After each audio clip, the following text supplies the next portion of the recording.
Dat Jahr 538 vor Christus wäre ein ganz besonderes Jahr für die Kinder Israel oder die Juden, besser gesagt. Und 538 vor Christus haben die Juden in Babylon die Freiheit gekriegt, weiter nach Jerusalem zu tragen. Und dort wird ganz besonders für an. Die 70 Jahre Gefangenschaft kam endlich zu eng. Ein Jahr eiern, 537 vor Christus, besiegte Kyros, oder die hochdeutsche Bibel sagt Kores, das ist dieselbe Person, aber Kyros besiegte Babylon und hier die König über Persien, right? So die Perser, die kamen und die nehmen die Babylonier über und das wir Krieg, was Jeremia prophezeit hat. Wir lesen eine Schrift in Jeremia Kapitel 25, in Vers 11 und auch 12, dort sagt du, das ganze Land wird leidig und verdorben blieben für 70 Jahre, er redet von Jerusalem. Und so lang waren diese Völker dem babylonischen König dienen, und dann, wenn die 70 Jahre sind, dann war ich Jan Volk und den babylonischen König und die Chaldäer bestrufen für dort, was sie arg getan haben, sagt der Herr, ich war dort Land ab einmal verdorben. Und Krieg so war dort auch, und wir haben dort in Gottes Wort klar geschrieben, dort alles Krieg so völlig gekommen wir, als Jeremia prophezeit hat, durch Gottes Geist. So die 70 Jahre werden endlich und die Juden können endlich nach Jerusalem. Und Bibelforscher erklären, dass die Perser ihre Gefangenen anders behandelten als die Babylonier. Und anstatt die Menschen von ihrem Land weiter schlafen, so die Babylonier dort deuten, geben die Perser die Menschen die Freiheit, entweder in ihren Ländern zu bleiben, wo die wohnen deuten, oder wenn sie von Saß wären, so die Juden in Babylonier, die können dann treten nach Haus. Und dort wird was ganz Besonderes. Und warum deuten sie das? Weil die Perser wollen die Menschen auf ihre Seite kriegen, right? Das ist so viel leichter Menschen zu leiten und kontrollieren, wenn die auf deiner Seite sind, nicht? Und nicht ständig gegen die Schafe dann. Alright? So die Juden, die wollen unbedingt treten in Jerusalem, und das wird Kores oder Kyros damals leid down. Der Prophet Jesaja hat von all diesen Dingen all 150 Jahre im Vorüt Krieg prophezeit. Er redet Krieg von diesen Ereignissen. Er gab sogar den Namen vom König in Persien, der sein Volk oder die Israeliten war der nach Jerusalem tragen luten wollte. Er gab seinen Namen sogar. Wir lesen von seinem Namen nicht bloß einmal, aber wenigstens ab 3 verschiedene Städte. Lesen wir 150 Jahre im Vorüt, wo der König wird heiten und wo der Krieg dauern wird. Ist das nicht was ganz Besonderes? Und lass mich 3 Aufschnitten für uns lesen, die wir in Jesaja fingen. Ich will mit Jesaja 44, 28 anfangen. Jesaja 44, 28. Und du so sagt Gott zu Jesaja, ich sei über Kyros, dort hei mein Hort ist, und down soll, was ich haben will. Hei wird sein, laut Jerusalem war er abgebaut worden, und laut das Fundament vom Tempel geleicht worden. So, weil wir daran denken, dass als Jesaja diese wird prophezeit hat, wohnt er in Jerusalem. Die Babylonier wären noch nicht gekommen. Das wir wenigstens 150 Jahre im Vorüt. Er gab den Namen von der Perser König, der das dauern wird, und was Krieg mit den Juden passieren wird. Und dann in Kapitel 45, Vers 1, Jesaja 44, Vers 1, sagt die Schrift uns, das ist, was der Herr zu Kyros sagt, dem er für sich eingesolft hat, in großer Kraft gegeben hat, dort er Völker Raum sich annimmt und Königs die Kleider von Lief ritt, dort er deren aufmerken kann und keine Puten blieben.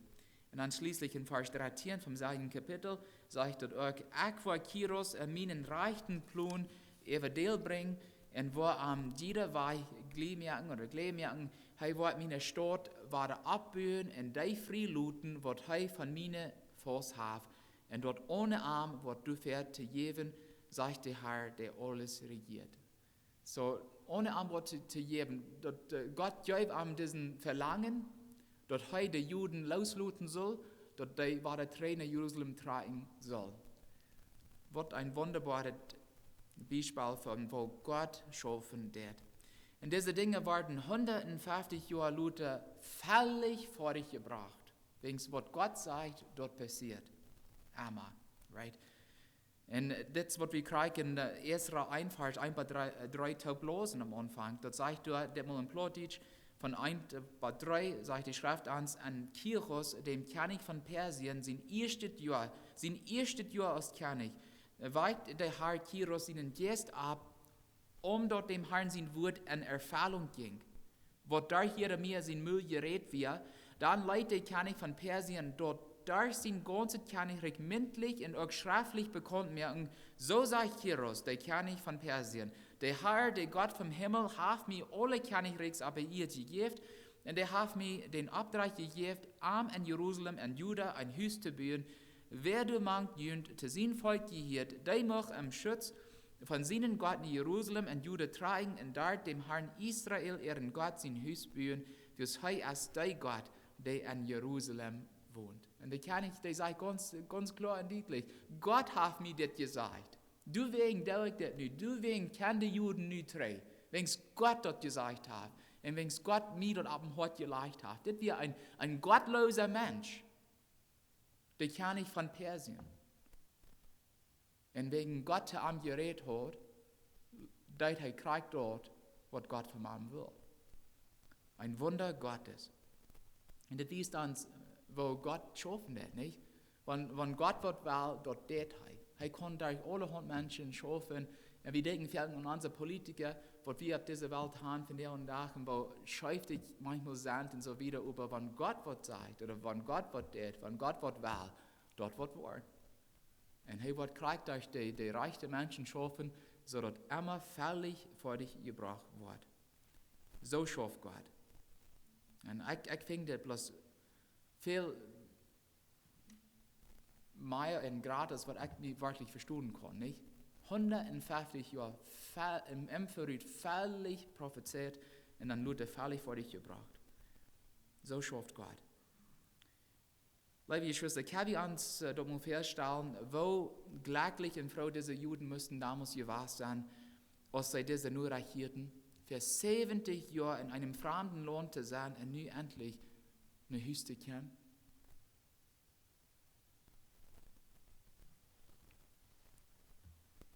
Und über was würden die Juden in Jerusalem nur fingen? Was würden sie fingen?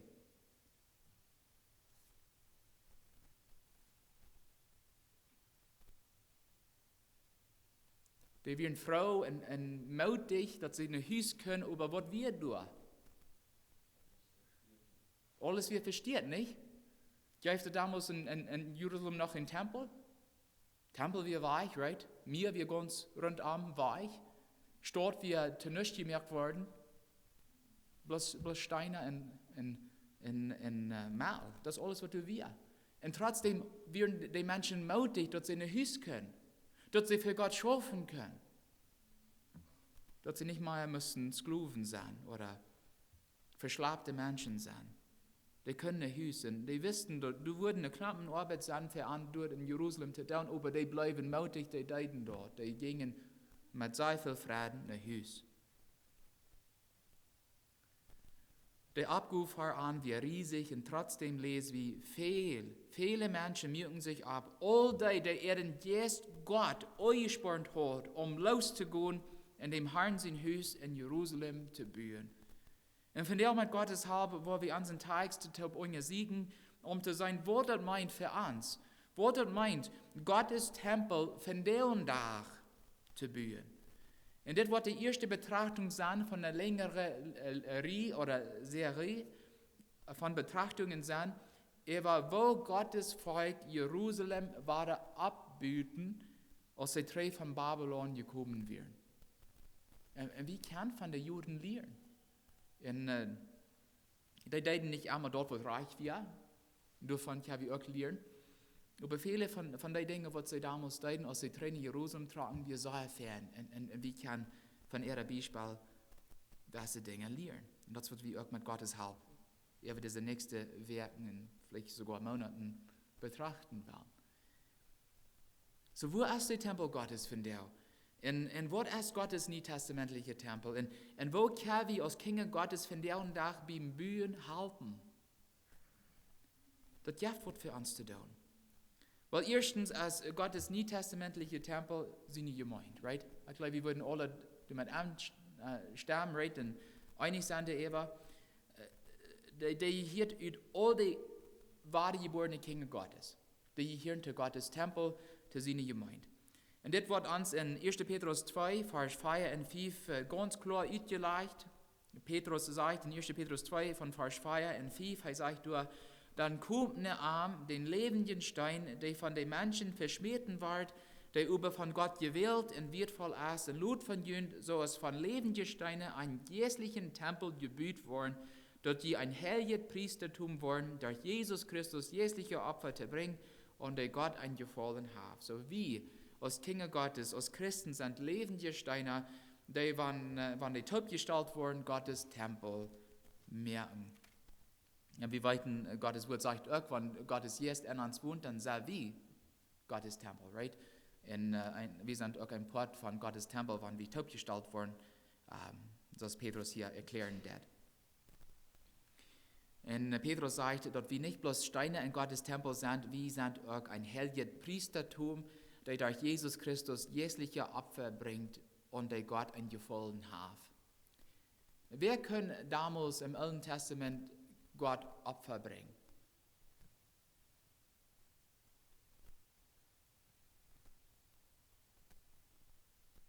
Bloß die Priester können Gott Opfer bringen, ja. So ist im Gesetz geschrieben wir. Und was müssen die Priester erst tun, als sie Gott irgendwo bringen können?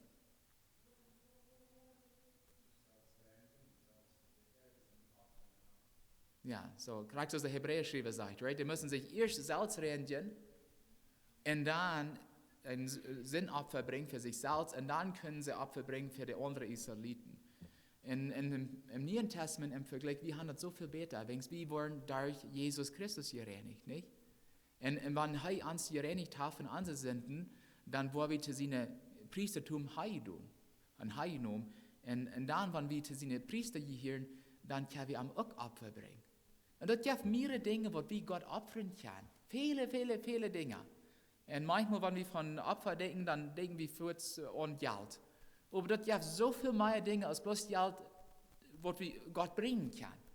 Okay, hostig, weil wir vielleicht 5 Beispiele erwähnen. Was können wir Gott opfern? Zeit, right? Für andere und auch für Gott, würde ich sagen, nicht? Und das verlangt wird.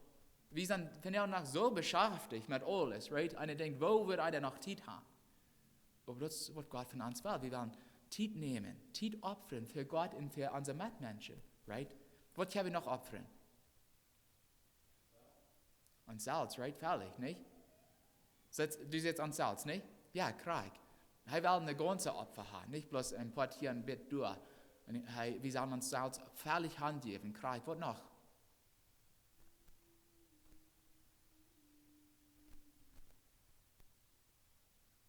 Oh, come on. Ich habe noch mehrere Dinge.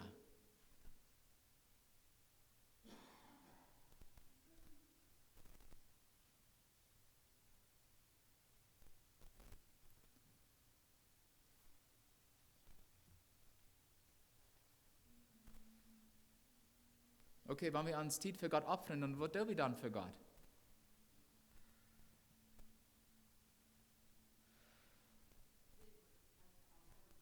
Was für am tun, nicht? Ja, und was sind Dinge, die wir für Gott tun können? Beten und lesen, was noch? Kranken besiegen? Absolut. Und ein Ding, was ich wirken hier Menschen sein, wo wichtig das ist, Menschen zu besiegen für die Predigt. Und das stimmt. Das sei wichtig. Und ich würde noch viel besser tun können in der Hinsicht. Aber das ist für die Predigt auch eine sehr große Hilfe, wenn die anderen Geschwister nicht auch Zeit dafür nehmen, dann, nicht? Kranken besiegen und ältere Leute besiegen und so weiter. Für mich ist es eine große Hilfe und auch, das ist auch eine sehr große Segen. Können wir unsere Stimmen nicht zu Gott, für Gottes Ehe brücken? Indem wir Wort tun. singen, ja, vielleicht an die Chöre mitsingen, nicht? Das so wunder, eigentlich das so sei, wenn ich mit anderen Geschwistern scheine Leute zu Gottes ihr singen kann, right? Und was habe ich noch mit unseren Stimmen tun?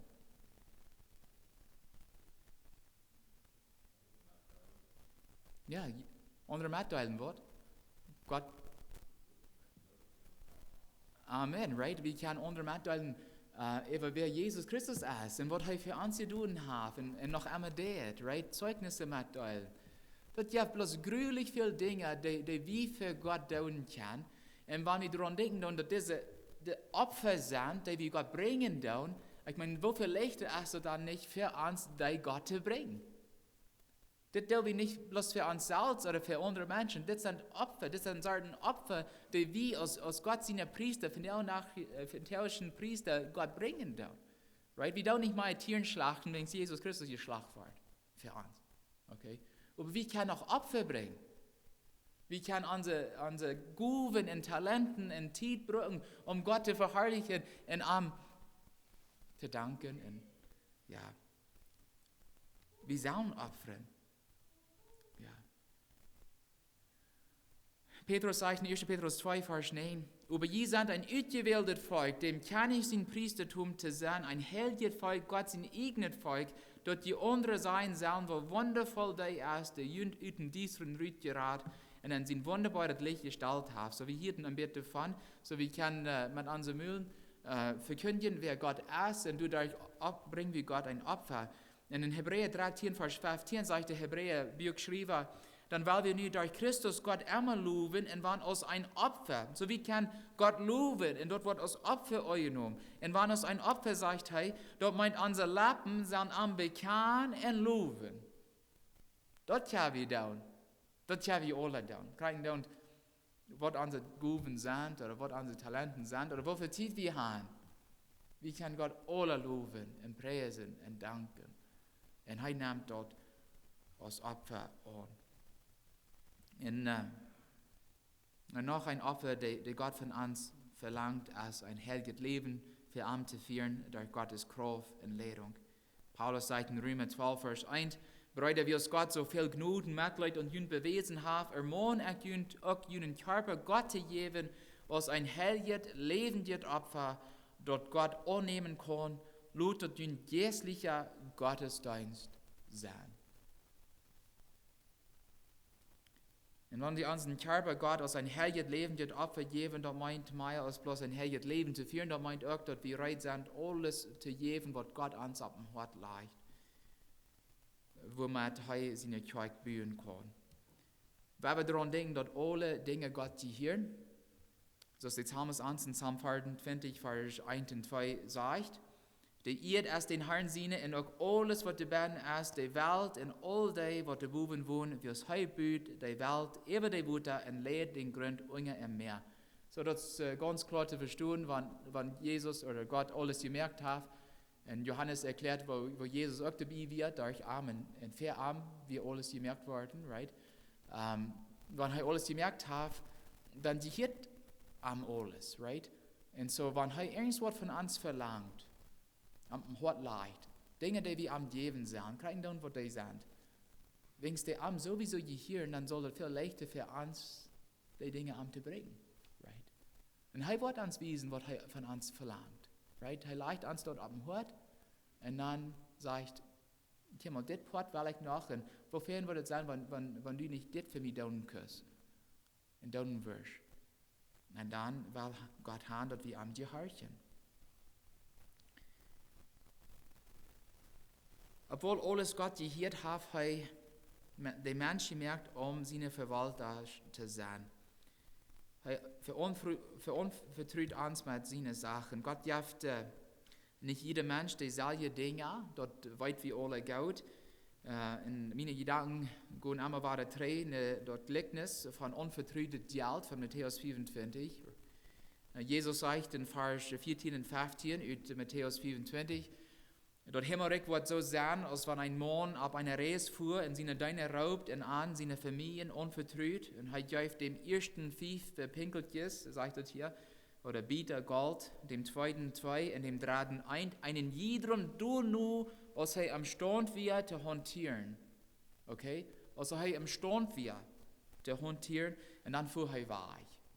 Und kriegt so unvertrüht Gott ans mit seinen Sachen, ein jedem du nu, als wie am Stand sind, zu hantieren für ihn. Und hauptsächlich erst dort wie, die Dinge, die Gott uns mit unvertrüht, brücken dann sein Reich und Königreich soll ich vielleicht sein, zu bauen, seine Gemeinde zu bauen. Sodass mehr Menschen von Jesus Christus hören dann und mehr Menschen Jesus Christus annehmen können. Die Schrift sagt uns in 2. Korinther 9, Vers 6 und 7, denkt daran, 2. Korinther 9, Vers 6 und 7, denkt daran, wer sparsam sät, wird auch sparsam ernten. Wer über mit voller Hänge uitstreht, wird reichlich ernten. Ein jeder soll dort, wird er sich am Hort vergenommen hat, mit Frieden geben und nicht bemacht. Gott ist der Gott, der mit Frieden geben. So, wird immer Gott uns wiesen, der wird wie für am tun sein, oder Dinge, die wir am geben sollen, wenn wir dort mit Frieden tun, mit Frieden gehorchen und dort tun, was er von uns verlangt, ihr Segen sei wie. Right? Sagt die Bibel uns. Und manchmal ist es ein bisschen schwer, die Dinge loszulassen, die Gott von uns will. Aber er wird uns dafür segnen, wenn wir dort mit Frieden tun. Und kriegst so eine Anstellung, als der so wie in unserem Text in Esra 1, Kyros, der kenne ich von Persien, der sagte die Juden in Vers 4, so war der Esra 1, Vers 4, Kapitel 1, so Esra 1, Vers 4, diese sagt er, der kenne ich von Persien, und wo immer auch wer von den Juden ewig geblieben ist, dem sollen die Lied durch, wo er als Fremde gelebt hat, in den Städten mit Silber und mit Gold und mit anderen Sachen, und bitte dort, was sie als freiwillige gegeben für das Gotteshaus in Jerusalem geben. Und dann in Vers 6, wir haben noch nicht Vers 6 gelesen, aber ich will Vers 6 nur noch lesen, das sagt du, en all die rund am aan woonden, helpen aan met alle hand, met zilver, met gold, met zaken en vee en andere wertvolle dingen. En daartoe komen nog de vrijwillige gaven voor den Tempel. En wanneer we in Kapitel 2 bladeren doen, dan lezen we, wo was Juden waren geven, zum dradenmal, okay, zum dradenmal geven. Kapitel 2, Vers 68 en 69. Als die 3 Siedler beim Herrn seinen Tempel in Jerusalem ankommen, geben einige Leiter von den Volksgruppen freiwillige Gaven, den Tempel wieder ab der Salje steht abzubauen. Und die geben eine Familien für die Bükost 61.000 Goldstücke und 5.000 Pfund Silber und 100 Priesterkleider. Das wären wenn ich reise, ungefähr 50.000 Menschen, die getragen werden. Und die geben 61.000 Bieter Gold, 5.000 Pfund Silber und 100 Priesterkleider. Und diese Menschen hatten den Wunsch, Gottes Haus weiter abzubauen. Und liebe Geschwister, Gott will von der und der Krieg so gut sein Haus bauen. Das meint Gottes Wort verkündigen. Das meint Menschen helfen, Jesus Christus kennenzulernen, dass sie am annehmen können als Herr und Erlöser. Und manchmal wird Gott uns Dinge wiesen, die wir für am Brücken sollen. Und so wie Reut dann mitzuhelfen, Bietefuten. Wenn wir wirklich mithelfen wollen, dann müssen wir auch Reut sein, Krieg dort zu geben, was Gott uns auf dem Hort legt. Okay? Und er kann nicht sein, was die geben sollen. Aber Gott wird ihn wiesen. Vielleicht sein was, ich kann ihnen nicht so viel geben. Ich bin so drauf mit meiner Arbeit. Uns geht es so knapp und Geld nicht. Ich kann bloß sozusagen nichts geben. Stimmt dort? Wo wir jemals in so einer Lehre sein, wo wir Gott nichts geben können? Nicht wirklich. Und wird Gott irgendwas von uns fordern oder verlangen, was wir ihm nicht geben können?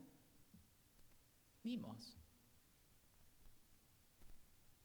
Niemals.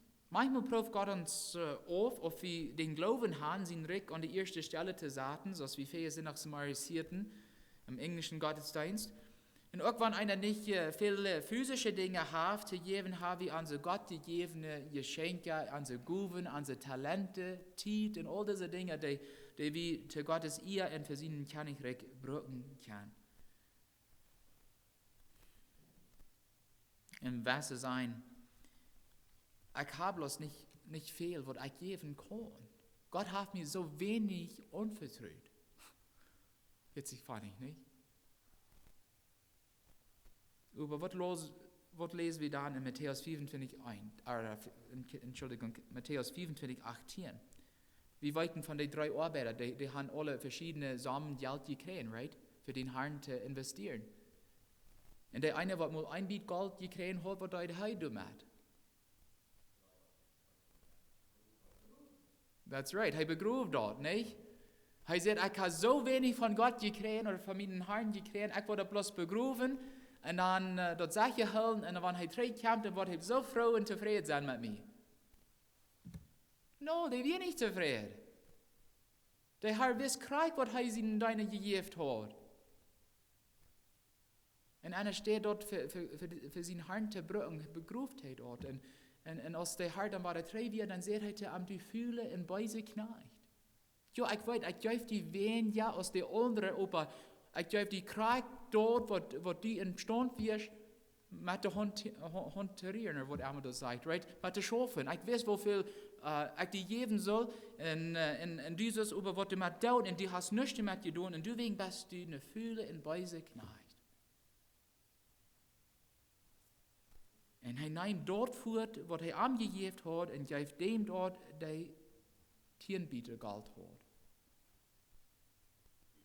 So, wir haben nicht wirklich eine Übrigkeit für Gott. Er weiß kriegt, was er uns gegeben hat. Und er wird niemals was von uns verlangen, was wir ihm nicht geben können. Er sorgt für uns. Er weiß unsere Bedürfnisse, dass wir fähig sind nach Hirten. Aber manchmal prüft er uns auf, zu sein, ob wir wirklich am Vertrauen tun. Ob wir wirklich ehrlich sind, für ihn zu schaffen. Und ehe wir schließen dann will ich noch einen Punkt erwähnen. Wir losen in Ezra 1, Vers 6, wo all die rundum die Juden wohnten, die sich abgemerkt hatten, Tränen in Jerusalem zu tragen, halten deiden mit aller Hand, mit Salbe und Gold, mit Sachen und Fei und andere wertvolle Dinge und dorthin kommen noch die freiwillige Gaben für den Tempel. Und meine englische Bibelübersetzung sagt, die geben diese Dinge, um die Juden zu unterstützen. Und das Wort, was aus unterstützen übersetzt wird, meint, um ihre Hänge zu steuern. An Motto sprechen. Ihre Hänge zu steuern. Na, vielleicht wollen diese Juden auch mehr nach Jerusalem tragen, aber wegen verschiedener Gründe haben sie nicht können. Vielleicht werden die auch mit Allah kränklich.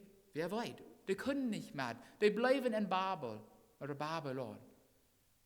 Aber die deuten, was die können, um diese anderen zu unterstützen, die Tränen Jerusalem tragen wollen. Die geben die Meiergalten selber und feiern alles, was an dem Weich fehlen wird, dass sie nicht bloß sicher nach Jerusalem kommen können, aber auch dort wohnen können und Gottes Tempel bauen können. Sie wollen einander unterstützen und wir sollen einander auch unterstützen wollen und einander Motto sprechen, die hinsteuern, einander abbauen. Und indem wir einander abbauen, bauen wir Gottes Tempel. Wir als Kinder Gottes sind alle lebende Steine im Tempel Gottes. Und da kann mal vorkommen, dass die Mehrheit an der Kirche sich beschließen, das Wort tun, wo wir nicht ganz zufrieden sind oder wo wir vielleicht mit anders denken. Und zum Beispiel, nächste Sonntag bei der Geschäftsversammlung, da wurden manche Dinge berät worden, right? Und wo wir einmal unseren Weich kriegen, was wir würden vielleicht wählen, das war nicht, right? Wir wollen unseren Weich nicht einmal kriegen oder die Mehrheit von Menschen wollen nicht einmal kriegen, was wir vielleicht würden wählen. Und was tun wir dann? Sei wie, wenn ich meinen Weich nicht kriege, dann merke ich nicht mehr. Sei wie, wenn ich meinen Weg nicht kriege, dann verlot ich und ich will das haben. Oder sei wie, auch wenn ich meinen Weg diesmal nicht kriege, wo ich trotzdem der andere unterstehen, solange dort die nicht gegen Gottes Wort gehen, right? Wir denken verschieden und wollen falsche Meinungsverschiedenheiten haben, aber wir werden taub schaffen, wir werden einander unterstehen, einander helfen, wo wir können, und proben, so gut wir können, Friedensstifter zu sein. So ist Jesus wir. Und so ist Paulus probt zu sein. Römer 12, Vers 18 sagt Paulus an, sie tut alles, was sie kann, wann und möglich ist, mit allen Menschen Frieden zu haben. Dort alles, was sie kann. Friedensstifter zu sein.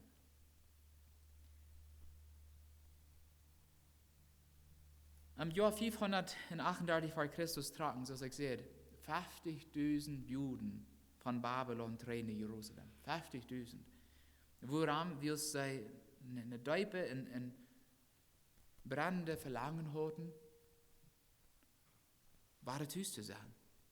In Gottes Tempel, in Gottes Stadt zu bauen. Und wir als Christen sind gerade so gut von Gott berufen, seinen Tempel von der zu bauen. Das meint, dass wir wahrlich sind, Gott alles zu geben, was er uns hat leicht. Was er von uns fordert, was er von uns verlangt, um Menschen für Christus zu gewinnen.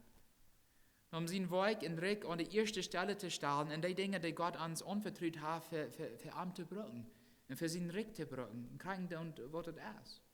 Und so ich am Anfang gesagt, Gott wird niemals irgendwas von uns fordern, was wir ihm nicht geben können. Und er weiß gerade, wo uns dort im Leben geht. Er weiß gerade, was wir ihm geben können. Und warte, denk nicht, dass ich bloß von Geld rede. Dort halbt Gottes Reich nicht, wenn er einen Klappen Geld hat und nicht Arbeiter hat.